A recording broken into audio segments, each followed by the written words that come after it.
আসসালামু আলাইকুম। 2015 সালের জুলাই মাসের এক দুপুরে সামিউল রাজন তার বন্ধুরা মিলে খেলার উদ্দেশ্যে বাড়ি থেকে বের হয়, কিন্তু এই বের হওয়া তার জীবনের শেষ বের হওয়া ছিল। সে আর কখনো বাড়ি ফিরে না।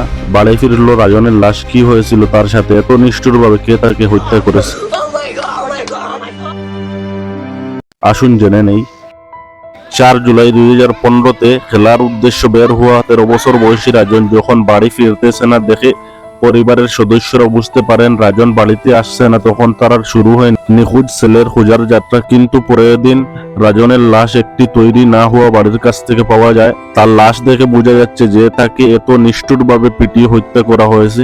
আর এই হত্যাকাণ্ডের একটি ভিডিও 2015 সালের জুলাই মাসের শেষের দিকে সোশ্যাল মিডিয়ায় ভাইরাল হয়ে যায়। এই ভিডিওতে দেখা যাচ্ছে যে কিছু লোক রাজনকে সাইকেল চুরির মিথ্যা অভিযোগ দিয়ে নির্মমভাবে মারতেছে। রাজন চিৎকার করে বাঁচার চেষ্টা করলেও কিন্তু সেই নিষ্ঠুরতার কাছে সে কিছু করতে পারেনি।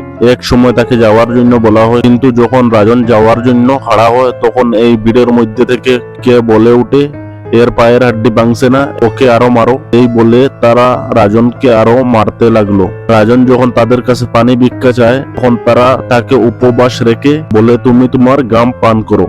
এই ঘটনা শুধু সিলেট নয় বরং পুরো দেশকে স্তব্ধ করে দেয়। দেশের মানুষ প্রতিবাদে নেমে আসে, বিশেষ করে তরুণরা। সামাজিক যোগাযোগের মাধ্যমে তারা দাবি করে যে রাজনের হত্যাকারীদেরকে উচিত সাজা দেওয়া হয়। আর রাজনের আত্মীয় স্বজনরা ক্ষোভের সাথে জানায় যে তারা ন্যায় বিচার পান। পুলিশ গ্রেফতার করলো তাদেরকে। এর মধ্যে প্রধান আসামি ছিলেন কামরুল ইসলাম, যিনি হত্যার পর সৌদি আরবে পালিয়ে যান। পরে পুলিশ সৌদি আরবে যোগাযোগ করে আটক করে দেশে এনে গ্রেফতার করলো।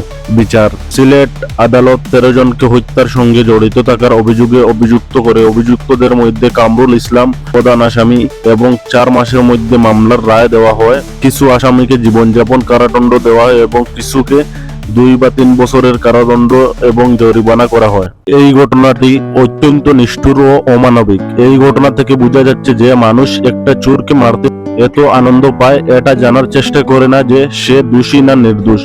মারধর করার পরে বুক ফুলিয়ে গিয়ে বলে চোরকে মেরেছি। আর এদের মধ্যে কিছু লোক আছে যে কমেন্ট করা এরকম না সেই রকম, এটা না ওটা।